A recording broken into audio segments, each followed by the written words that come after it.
Hi Glenn, I'm all done with Frank, and I wanted to show you some cool features of your new puppet.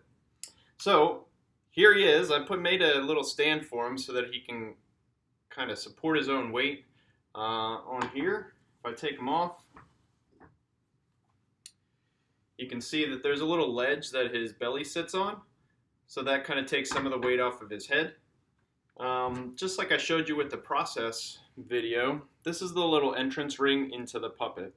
Now the tube itself is held into place by this little safety pin that's going through his body and through the tube.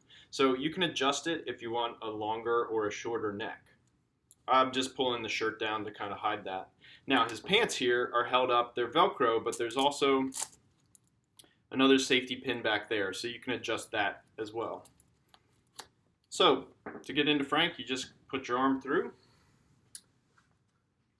And here he is. Hi, how's it going? So I tried to make the eyes the way that you wanted them. I'm really happy with his facial features. I made the eyebrows a little bushier because I thought that made him look a little crazier. I also made a little mole under his right eye with some hair sticking out, which I thought could be cool. He's got a carved foam tongue that I think looks really nice, and sturdier foam teeth. He does have chest hair kind of coming out of his shirt here that you can kind of pull out and get really mangy with. His shoes, there's a piece of wood inside of the foot here that allows the foot to kind of hold the shoe in place. So this kind of slides on and off pretty comfortably. What are some other features to the puppet? I told you that there's posable fingers, so you can kind of move these in and out. Well, we don't want them flipping you off. I think his arms, once they kind of get worked a little bit more, are going to be really nice and fluid. He agrees. I showed you in the previous video, the rod itself runs all the way up through here into the index finger. So that can be bent too. That just takes a little bit more work because this rod is a little sturdier. Every part of the puppet, I think I can show you here, is attached with strings.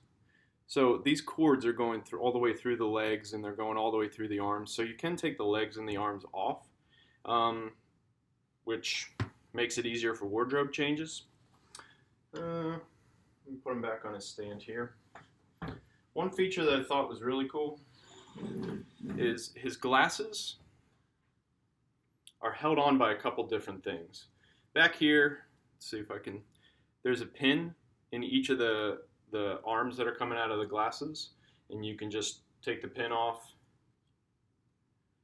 But if it was just the pins there, as you're moving the puppet around, the front of the glasses would kind of fly all over the place. So what I did is I put a little elastic band right here, which allows the front of the glasses to stay tight with the nose. Now, I wouldn't mess around with this a lot because the nose is just stitched into place. So, if you really yank at the nose and over time, it'll eventually break down the stitch. But I think if you just kind of leave this in its place, it'll stay there nice and secure on the puppet. And then I can just put the pins back in the head over here and over here. Other features to the puppet. Top of his skull right here, inside of the puppet, your hand kind of comes in to the mouth grip, and there is a foam skull that kind of sits in the top of his head right here. That can be removed. There's some fabric that I lined with the bottom, which makes just the entrance into the puppet really comfortable, but it also allows you to kind of put a lot of the weight into the skull when you're puppeteering it, so that you can just move the bottom jaw.